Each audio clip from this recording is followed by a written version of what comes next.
Hi guys, അപ്പോൾ ഇന്ന് നമുക്ക് എൻ്റെ ഒരു ഹോളിഡേ ഇൻ മൈ ലൈഫ് നോക്കാം. ഇന്ന് പിന്നെ സ്കൂൾ ലീവ് ആയതിനെക്കൊണ്ട് ഞാൻ കുറച്ച് ലേറ്റ് ആയിട്ട് തന്നെ എണീച്ചിരുന്നത്. അങ്ങനെ ഞാൻ വേഗം പോയിട്ട് കർട്ടനൊക്കെ തുറന്നിട്ട് പിന്നെ ഞാൻ ഹോളി ജാക്സന്റെ നോട്ട് ക്വൈറ്റ് ഡെഡ് യെറ്റ് എന്ന് പറഞ്ഞിട്ടുള്ള ബുക്ക് സ്റ്റാർട്ട് ചെയ്തിട്ടുള്ളൂ. ഇന്നലെ ഞാൻ ഇത്ര വായിച്ചിട്ടേ ഉള്ളൂ. അപ്പം എനിക്ക് കുറച്ചും പാടി തോനെ വായിക്കണം. അങ്ങനെ ഞാൻ കുറേ നേരം അവിടെ ഇരുന്നിട്ട് വായിച്ച് പിന്നെ ഞാൻ ഫുഡൊക്കെ കഴിച്ച് കഴിഞ്ഞിട്ടാണ് കേട്ടോ ഈ പണിക്കൊക്കെ നിൽക്കുന്നത്. എനിക്ക് പിന്നെ വായിക്കണതിൽ ഒരു ഫ്ലോ കിട്ടിക്കഴിഞ്ഞാൽ അത് നിർത്താൻ കുറച്ച് പണിയാണ്. പിന്നെ ഹോളിഡേ ആണെങ്കിലും എനിക്ക് കുറച്ച് പണിയുണ്ട്. അതിനെക്കൂടി ഞാൻ അത് അതിൻ്റെ മുകളിൽ തന്നെ കയറ്റി വെച്ച് ഫസ്റ്റ് തന്നെ ഞാൻ പോയിട്ട് ബെഡ്ഷീറ്റ് മാറ്റി കുറച്ചായി ഇതൊക്കെ മാറ്റിയിട്ട് പിന്നെ എനിക്ക് ബെഡ്ഷീറ്റ് ഊരാൻ മാത്രമാണ് ഇഷ്ടം. ഇടാൻ കുറച്ച് പണിയുണ്ട്. പക്ഷേ ഈ പില്ലോ കേസ് ഇടാനും ഊരാനൊക്കെ നല്ല സുഖമാണ്, കാരണം ഇത് ഭയങ്കര ലൂസാണ്. അങ്ങനെ ഞാൻ ഈ ബെഡ്ഷീറ്റ് കൊണ്ടുവച്ചിട്ട് വേറൊരു ബെഡ്ഷീറ്റ് എടുത്തു വന്ന് പിന്നെ ഈ ബെഡ്ഷീറ്റിന്റെ മുകളിലുള്ള ഡിസൈൻ എനിക്ക് വലിയ ഇഷ്ടപ്പെട്ടിട്ടില്ല.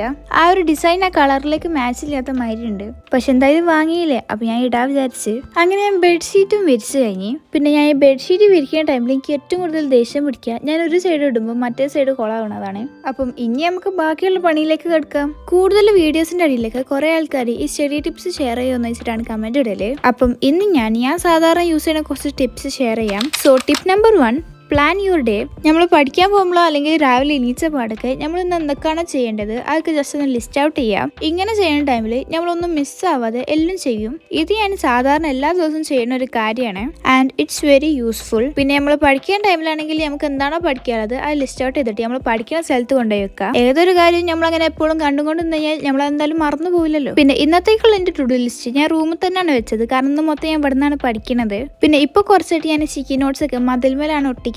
ഇന്നത്തെ ടു ഡു ലിസ്റ്റിൽ ഞാൻ ബെഡ്ഷീറ്റ് മാറ്റണം എന്തായാലും ചെയ്ത് അതിനെ കൊണ്ട് തന്നെ ഞാനത് ജസ്റ്റ് കട്ട് ഓഫ് ചെയ്ത്. ടിപ്പ് നമ്പർ 2, നമ്മൾ ഏതൊരു കാര്യം ചെയ്യുന്ന ടൈമിൽ നമുക്ക് ആ ഒരു ഇൻട്രസ്റ്റ് വേണം, അല്ലെങ്കിൽ നമ്മളത് പൂർണ്ണ മനസ്സോടായിരിക്കില്ല ചെയ്യണത്. അപ്പൊ നിങ്ങൾ ഫസ്റ്റ് പഠിക്കുന്നതിന്റെ മുന്നേ തന്നെ നിങ്ങൾ പഠിക്കുന്ന എൻവയോൺമെന്റ് ഒന്ന് നല്ലോണം ക്ലീൻ ചെയ്യാം. അങ്ങനെ ആകുമ്പോൾ നമുക്ക് പഠിക്കാനുള്ള ഒരു മൂഡൊക്കെ വരും.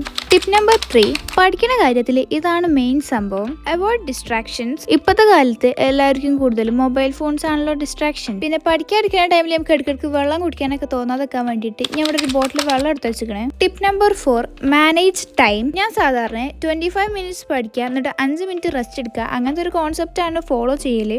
അതിന് ഞാൻ ഫസ്റ്റ് തന്നെ ക്ലോക്കിൽ ഒരു അലാറം വെച്ച് പിന്നെ ഞാൻ ഫോണിലൊരു ടൈമർ വെച്ച്, കാരണം ചിലപ്പോൾ ക്ലോക്കിൽ അടിഞ്ഞില്ലെങ്കിലോ വിചാരിച്ചിട്ട്. Tip number 5, highlight key points. നമ്മൾ പഠിക്കുന്ന ടൈമിൽ എന്തൊക്കെയാണോ അതിൽ മെയിൻ ആയിട്ട് വരുന്നത് അതൊക്കെ ഒന്ന് ജസ്റ്റ് ഹൈലൈറ്റ് ചെയ്തിട്ട് എഴുതിയെടുത്ത് കഴിഞ്ഞാൽ നമുക്ക് പഠിക്കുന്ന ടൈമിൽ അത് സിമ്പിൾ ആയിരിക്കും.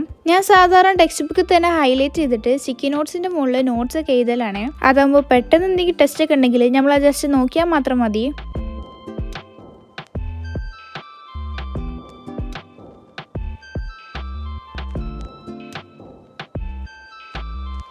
Tip number 6, take hand written notes. ഈ നോട്ട്സ് ഒക്കെ നമ്മൾ പ്രിന്റ് എടുക്കുന്നതിനേക്കാളും എഴുതുന്നതാണ് നല്ലത്. അതാകുമ്പോൾ നമുക്ക് കുറച്ചും കൂടി മെമ്മറിയിലേക്ക് അങ്ങോട്ട് കയറും. ഞാൻ കൂടുതലും ക്ലാസ് കേൾക്കുന്ന ടൈമിലാണ് ഈ നോട്ട്സ് ഒക്കെ ഉണ്ടാക്കല്ലേ.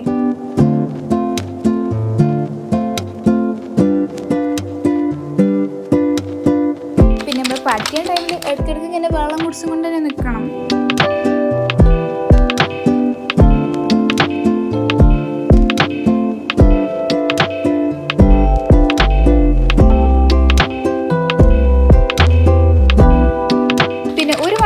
ഒറ്റയ്ക്ക് ഇന്ന് പഠിച്ചു കഴിഞ്ഞാൽ അത് മൊത്തത്തിൽ നമ്മുടെ തലയിൽ കയറൂല. അതിനെക്കൊണ്ട് തന്നെ നമ്മൾ ഷോർട്ട് ബ്രേക്സ് എടുത്തിട്ട് വേണം പഠിക്കാൻ.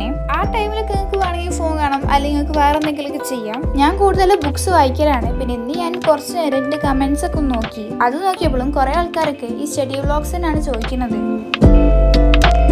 ടിപ്പ് നമ്പർ 9, നമ്മൾ ഏതൊരു കാര്യം ചെയ്യുന്ന ടൈമിൽ നമുക്ക് കുറച്ച് സാവകാശം വേണം, കാരണം എല്ലുംപാടി അങ്ങനെ ഒറ്റയടിക്ക് നടക്കുന്ന കാര്യമില്ലല്ലോ. പഠിക്കുന്ന ടൈമിൽ നമ്മളെപ്പോഴും പോസിറ്റീവും ആക്റ്റീവും ആയിരിക്കണം. ഞാൻ ചില ടൈമിൽ ഇരുന്ന് പഠിക്കും, കിടന്ന് പഠിക്കും, നടന്ന് പഠിക്കും, അങ്ങനെ കുറെ രീതിക്കൊക്കെ ഞാൻ പഠിക്കലുണ്ട്. പിന്നെ ഞാൻ പഠിച്ചിക്കണമെന്ന് അറിയാൻ വേണ്ടിയിട്ട് ഞാൻ കൂടുതലും കണ്ണാടിയിൽ നോക്കിയിട്ട് അത് പറഞ്ഞു നോക്കലാണ്.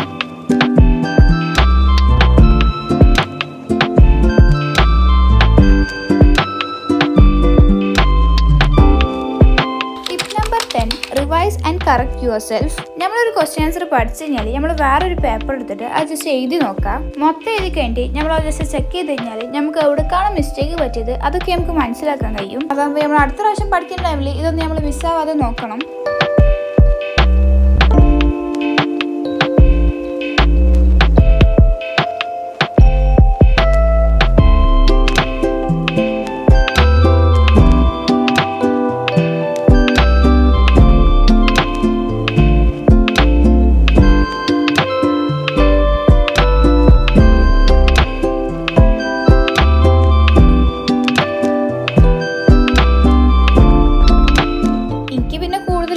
ഗ്രാമർ മിസ്റ്റേക്സ് ഒക്കെ ഉണ്ടാവില്ലേ, പക്ഷെ കോൺസെപ്റ്റ് റെഡി ആയിരിക്കും. അപ്പം ഇന്നത്തെ എൻ്റെ വീഡിയോ ഇതവിടെ അവസാനിക്കുകയാണ്. അപ്പോൾ നിങ്ങൾക്ക് ഇനിയും ഇങ്ങനത്തെ വീഡിയോസ് വേണമെന്നുണ്ടെങ്കിൽ ജസ്റ്റ് കമൻറ്റ് ചെയ്യാം. അപ്പോൾ വീഡിയോ ഇഷ്ടപ്പെട്ടിട്ടുണ്ടെങ്കിൽ സബ്സ്ക്രൈബും ലൈക്കും കമൻറ്റും ഒന്നും മറക്കണ്ട.